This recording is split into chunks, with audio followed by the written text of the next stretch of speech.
Hello, what's up YouTube? Welcome to my channel MMA Normie, and this is MMA Normie Podcast number 1. Tonight we are going to talk about UFC Santos versus Walker. So the event was kind of a letdown. I was expecting heavy action from bell end to bell end.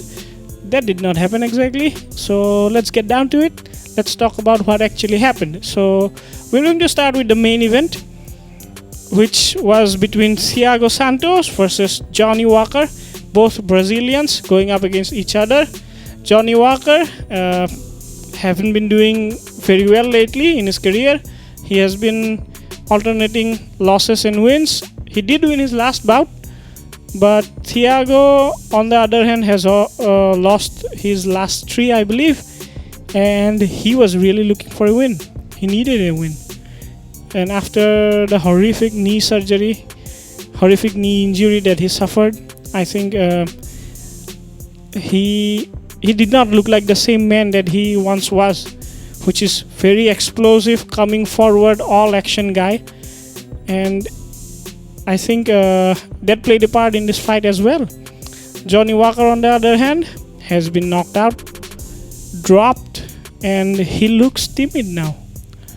He is more showman and less action. Meanwhile, at the beginning, when we fell in love with Johnny Walker, it used to be all action, all fun, like that.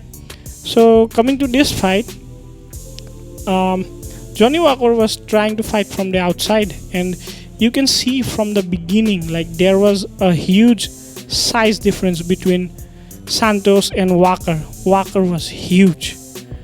Santos had a really hard time trying to close the distance on him, and Walker couldn't really take much advantage of it. Even though he should have, he didn't. He was throwing a lot of feints, but I was surprised to see that when he did throw those feints and when Santos did react to it, he did not set anything up off of it, which was very disappointing. Johnny Walker was throwing a lot of feints and it was going nowhere. Santos, on the other hand, you can see he had real big trouble trying to close the distance, but whenever he did close the distance, he landed the heavier punch. Every time he landed the heavier strike, and he landed some beautiful kicks on Johnny Walker, especially to the body. That southpaw left kick to the body, it was open. Johnny Walker was standing orthodox, so Santos really blasted him with some serious kicks to the body. It worked, and he landed some big punches too. But Johnny was long. He was trying to be defensive. He was trying to get away from the punches, get away from the kicks, and I think some of that helped him in terms of not taking the damage. He looked like he had the stamina to go 5 rounds. Santos obviously had the stamina to go 5 rounds. We already know it. We've already seen him fight John Jones before. Even with 2 torn knees, he still fought John Jones. Standing, throwing kicks still. It was weird. And it was awesome. And I thought he won that fight, but he didn't. Never mind. But as long as this fight goes, he did win this one. And I think he won this fight because he landed the heavier punches, he landed the heavier kicks, and Johnny was inactive. I don't know where Johnny Walker goes from here on out.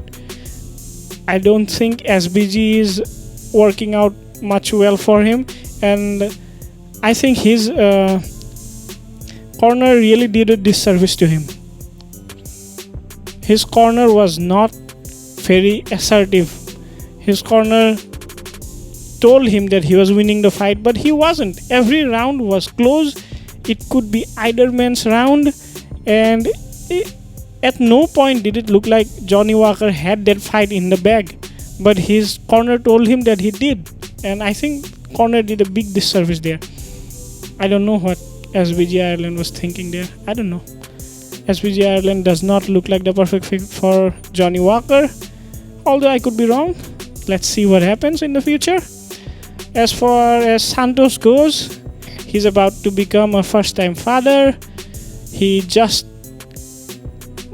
got back into the win column, and I think his contract is up for renewal. I think it will be renewed, yeah, because he just ended in a win. And interestingly, he also has a victory over the current world champion in that division. He knocked out the current world champion just a few years ago. So if Santos can win like 1 or 2 more fights, I think we can see him back into the world title fight scene again. I hope we do. I love watching him when he goes forwards and blitzes on people, throws big combinations, powerful combinations. We did not see much of that in this fight, but he needed the win. He got it. That's good. I think he will be back to his former self slowly, one after the another fight. I hope he does. And from that, we move on to the weirdness that was Kyle Daukaus versus Kevin Holland. So Kyle Daukaus versus Kevin Holland. This fight ended in a no contest because of a headbutt. So before that headbutt happened, let's talk about the fight. Kevin Holland was clearly the faster striker. Kevin Holland was the superior striker. All Kyle Daukaus had in his favor was his wrestling, and he tried to implement it. And he tried to take Holland down multiple times. Holland showed improved takedown defense in my opinion, but it wasn't so much improved that it was impressive or anything. It wasn't, but it was improved, at least from what it used to be in the Derek Brunson fight. And I think he needs to improve a lot more in the wrestling department. And as far as Kyle Daukaus goes, he did a good job with his wrestling. He tried to implement it. Kevin Holland more or less prevented it, but he still got taken down and he got back up. And when Kevin tried to throw a big hook, he came forward and Daukaus tried to evade that hook by actually changing level, and they both clashed head. Kevin Holland looked like he went out for a second. I think he went out from the headbutt itself, and I think when he dropped to the ground and Kyle Daukaus jumped on him, I think it woke him back up and he kept fighting. Referee Margliotta, I think it was Margliotta, he got confused. He still asked for a replay, which is good. And during that actually very intense ground and pound and ground exchange, Kyle Daukaus ended up securing Kevin Holland's back. But to be fair, Kevin was dazed. He was almost knocked out, and Kyle Daukaus actually secured a choke, got the submission. And when the tape was reviewed, officials found that it was a clash of heads that actually led to Kevin Holland getting almost knocked out. And I thought the referee did the right thing there, calling the fight a no contest, which means they both will have to face each other again. And I think that's fair. I think that fight needed to be a no contest, and it was fair. But Kevin Holland, as far as his striking goes, he looked good. He has much to improve in terms of his wrestling. Kyle Daukaus, if he ends up fighting Kevin Holland again, his best bet is to wrestle the guy. Let's see what happens next time. Then from that, we move on to Nico Price versus Alex Oliveira. What do I have to say about this fight? This fight was fun. At least among the main card fights, this fight was really fun. So the fight was basically a tale of who gets the top control. In the first round, as far as striking goes, Alex Oliveira was better. He was faster. He was landing more leg kicks. He was landing more punches up top. Nico Price was missing a lot. Alex Oliveira had good head movement. He was good in terms of striking. But during the first round, Nico Price did the smart thing, ended up taking Oliveira down and controlled him on the ground for the remainder of the round, which means he clearly won that round. Congratulations to him. Second round, Alex Oliveira comes out with his swagger, and he is still the faster guy. He is landing more kicks, he's landing more punches, and this time around in the second round, he ends up taking Nico Price down. And Nico actually has a very deceptively good guard. He was trying to invert positions, he was trying to lock up leg locks, he was trying a lot of things from the bottom, but Alex Oliveira managed to shut it all down from the bottom and managed to land some good ground and pound, managed to control him on the ground, and that way he clearly won the second round. So going into the third round, it was just clear whoever wins the third round wins the fight. And at the beginning of the third round, I actually thought Alex Oliveira was ahead. I thought Alex Oliveira was doing the better work. He was evading almost all of Nico Price's punches. Nico was landing some leg kicks, Alex was landing more. And then towards the end of the round, Nico Price ended up securing a takedown where actually Alex Oliveira attempted the takedown. Nico Price shook Alex Oliveira down to the ground and then controlled him from top position, landed some ground and pound. It wasn't devastating or anything, but it was damaging enough and looked like it gave him the edge to win that fight. It was a fun fight, it was an action-packed fight, and congratulations to Nico Price for a really tough and good win. And I believe he's going to be a father again, so congratulations on that too. Anyway, moving on from that, we go to Krzysztof Chotko versus Misha Serkunov.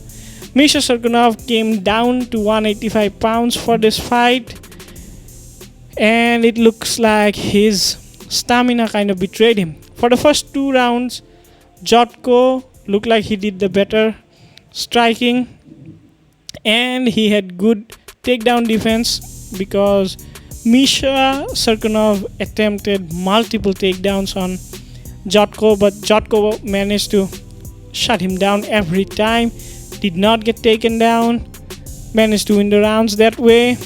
First round, you can argue either way. Maybe you can give it to Misha, maybe you can give it to Chotko. I wouldn't mind much.